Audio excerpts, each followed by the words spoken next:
Welcome to the first lesson on absolute value. Thinking back to your earlier years of math, we know that absolute value will always equal a, and then we have two blanks here. And in those blanks, we should be writing positive number. Absolute value should always equal a positive number.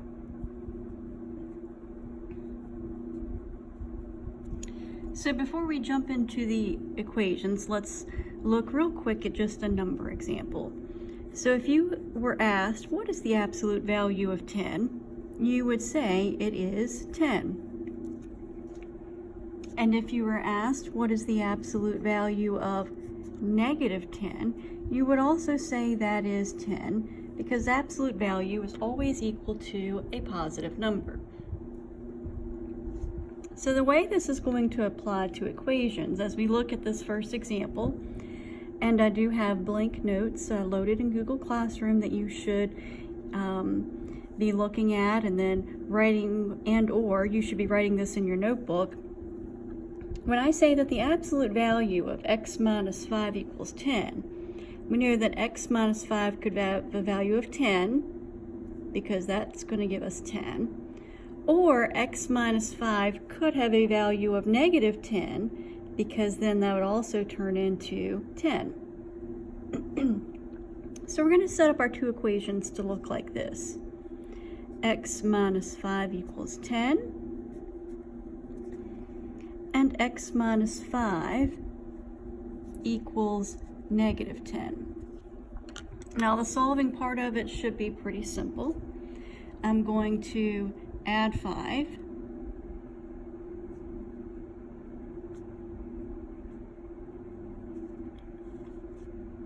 It cancels on the left, leaving us x equals 15. When I go to the second equation, I also add 5. And I get x equals negative 5. Now we have more than one answer, and when we do have more than one answer, we put those inside of our solution set.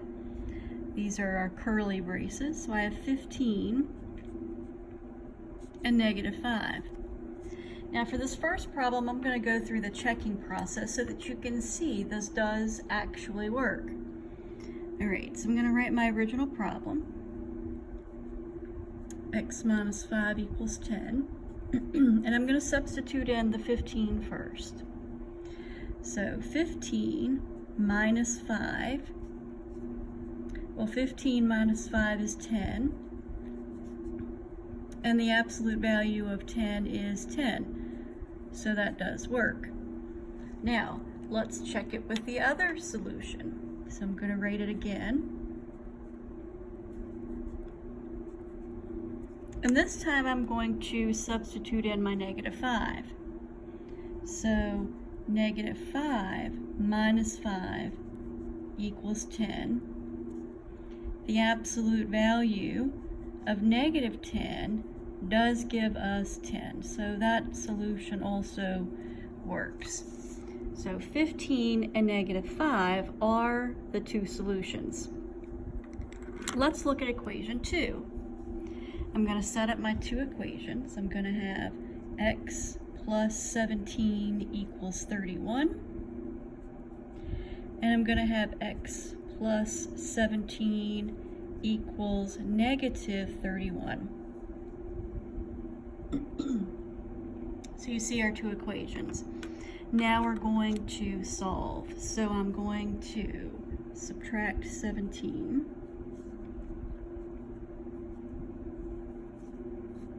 Cancels on the left. I get x equals 14. I go to the second equation. I subtract 17 here. I have negative 31 minus 17, which gives me negative 48. So inside of my solution set, I'm going to put 14 and negative 48. So there's number 2. All right. Now, when we look at problem 3, we see something that we did not see with the first two. And that's going to bring us up to an important concept that we need to remember. And that is, when solving with absolute value, you must make sure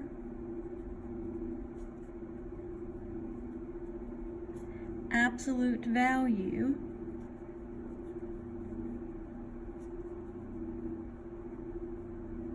is by itself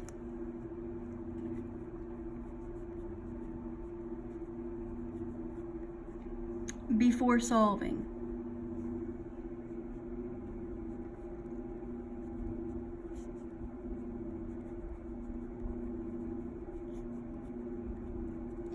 All right, what that means to us is that this absolute value is not by itself. It has a -3 there. So before I can set up my equations, I need to get this absolute value by itself. So I'm going to add 3. So I have the absolute value of x minus 4 equals 3. Okay, so we need to do that because, as we said at the very beginning of the notes, absolute value must always equal a positive number. And now that we have absolute value by itself, we can see it equals +3. So we're ready to set up our two equations. So we're going to have x minus 4 equals 3. And then our other equation will be x minus 4 equals -3. And we're ready to solve. I'm going to add 4.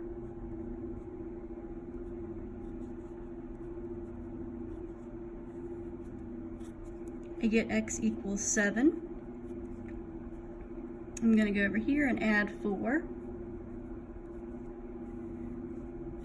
And I get x equals 1. So in my solution set, I'm going to put 7 and 1. All right, looking at number 4. Is the absolute value by itself? And the answer is yes. So since it is, we are ready to set up our two equations. So the first one is going to be x minus 2 equals 7. And then our other equation will be x minus 2 equals -7. So this is the number that first we solve with the positive, and then we solve with the negative. All right, the solving piece of it should be pretty easy for you guys. We're going to add 2. And I get x equals 9. I'm going to add 2 over here. And I get x equals -5.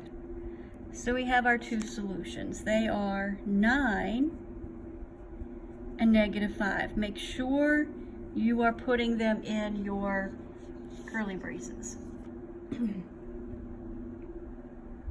Okay.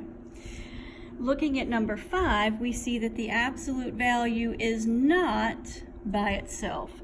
So to get that absolute value by itself, we're going to need to subtract 5.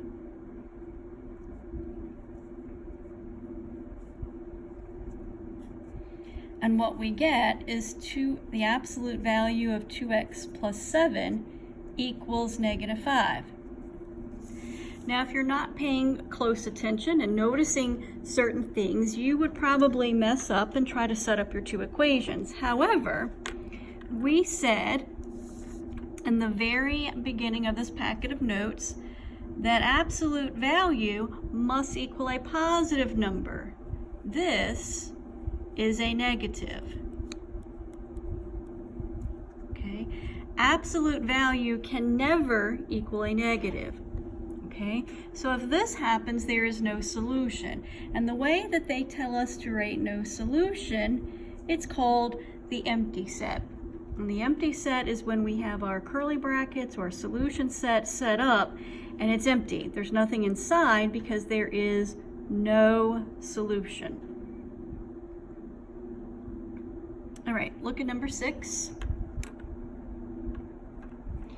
Okay, the absolute value is not by itself, so I'm going to need to divide by -2. Now, absolute value does not work like parentheses. You cannot distribute. You must divide by -2. And what that gives us is the absolute value of x plus 3 equals -3. And what should be popping out is the fact that this is a negative. And we said that absolute value cannot equal a negative. So this one also has no solution. All right, give you a second to catch up in case you were copying, but it has no solution. Okay, let's move on. Number 7, is the absolute value by itself? The answer is no. No, it is not. So we're going to need to get that absolute value by itself. That means my first step is to add 6. Okay, so that cancels. And now I'm going to bring down the absolute value of 3x plus 1 is equal to 2. All right, so the absolute value does equal a positive. So we are ready to set up our two equations. Okay, so I have 3x plus 1 equals 2. And then I'm going to have 3x plus 1 equals -2. So I have my two scenarios. Okay, so let's solve. I can subtract 1. That gives me 3x equals 1. And then divide by 3. And so my first solution is x equals 1/3. All right, I'm going to go to the other equation, and I'm going to subtract 1.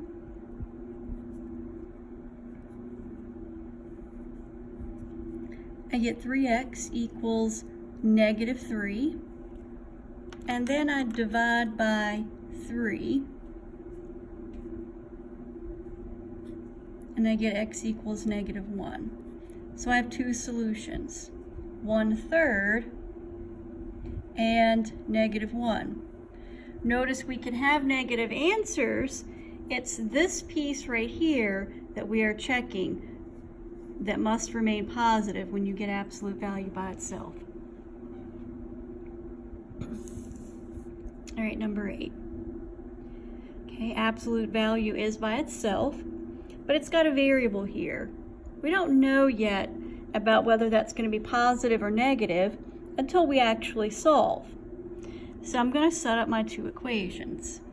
X plus 6 equals 2x. And then I'm going to have x plus 6 equals -2x. So again, I have the positive and the negative. All right, so let's solve.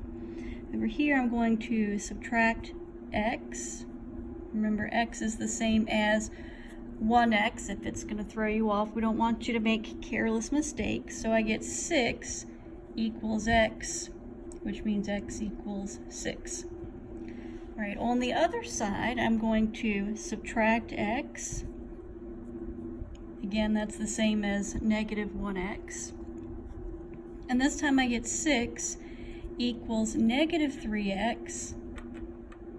And then I'm going to divide by -3. And what I get is x equals -2. Now what's going to be different about these is that we had a variable here. And because we have a variable here, we don't know if that absolute value is equal to a positive. So when a variable is on the right-hand side, you are going to have to actually do that extra step of checking. Now, what is it that we're checking? We are checking to make sure that 2x, the value of 2x should be positive. So this one's pretty straightforward. First, we're going to check the 6. 2 times 6 is 12, which is positive. 2 times -2 is -4. That is not positive. So what that means is this answer will not work.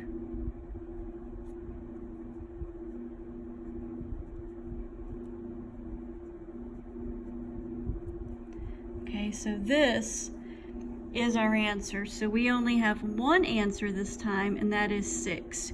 You use the value of x in your solution. Okay. So I wrote a note at the top here that says, now that we've added variables to both sides, we must also check to be sure both answers will give a positive answer. Okay, so number 9 has a little more to it. When we set up that first equation, it's going to look just like it is. So x minus 2 equals 2x minus 10. When we write that other equation, we're going to have x minus 2 equals negative 2x plus 10. So I want you to notice what I just did there. The 2x became negative, and the negative 10 became positive. Since I have more than one item on the right-hand side, I have to change the signs of both. And now we are ready to solve. So I'm going to come over here. I'm going to subtract x. I get negative 2 equals x minus 10. And now I need to get x by itself, so I'm going to add 10. And I get 8 equals x. All right, I'm going to go to the other side because I want to go ahead and solve them both before you start checking. All right, so here I'm going to add 2x. This side cancels. I get 3x minus 2 equals 10. Add 2.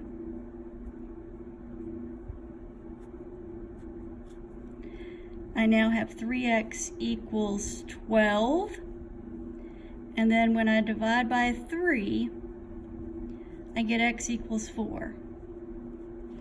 So these are the ones that we are going to have to check because they have a variable on the right-hand side. So I've given you a box here, and 2x minus 10 is what we need to check. So notice I'm writing it twice because I want to check both answers. So the first answer that we had was 8. So 2 times 8 minus 10 becomes 16 minus 10, or 6. That is positive, so it will work. Now remember, 6 is not the solution, it's the x variable, which was 8. All right, so the other answer that we need to check is the 4. So I'm going to go over here. 2 times 4 minus 10 becomes 8 minus 10, or negative 2. All right, absolute value cannot equal a negative, so I know that this one does not work. So the only answer that I'm going to put inside my curly brace is 8. And that is the final answer. All right, number 10. Absolute value is by itself, so we can set up our two equations. So I have 8 plus 5a equals 14 minus a. and then I have 8 plus 5a equals negative 14 plus a.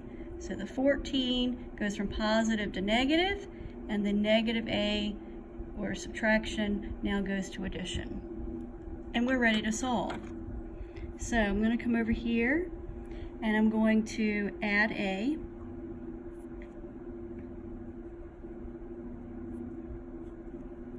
Eight plus 6a equals 14. All right, I'm going to subtract the 8. So I have 6a equals 6. And then lastly, I divide by 6, and I get a equals 1. Okay, let's go to the other side. I'm going to subtract a.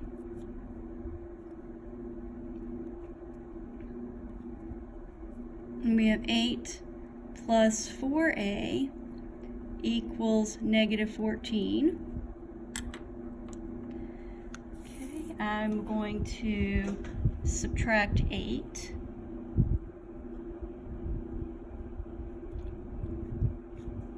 I get 4a equals negative 22, and then divide by 4.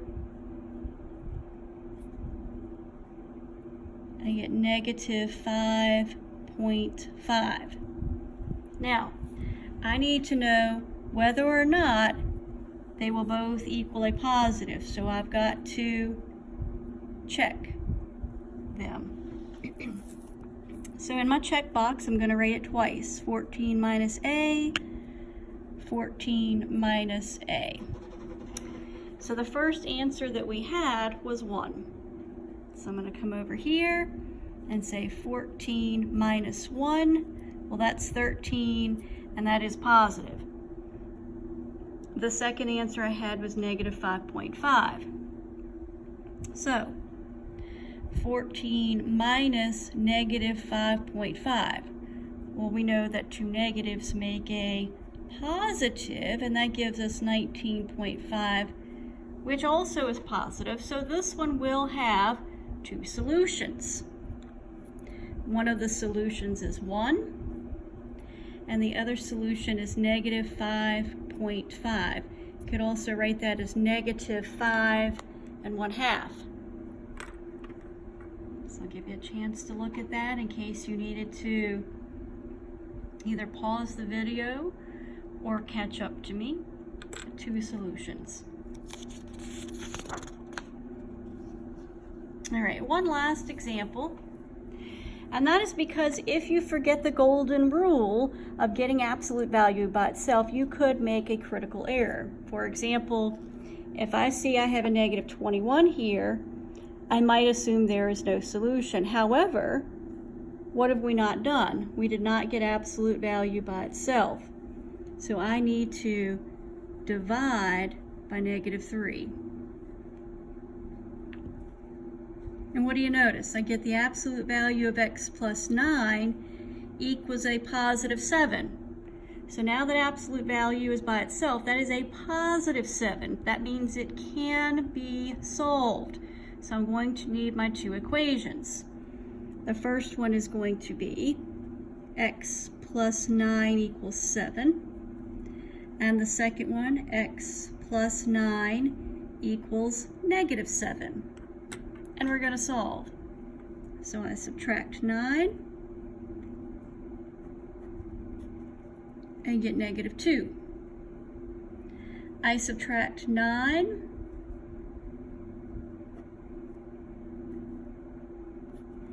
and get negative 16. Notice it was equal to a positive number.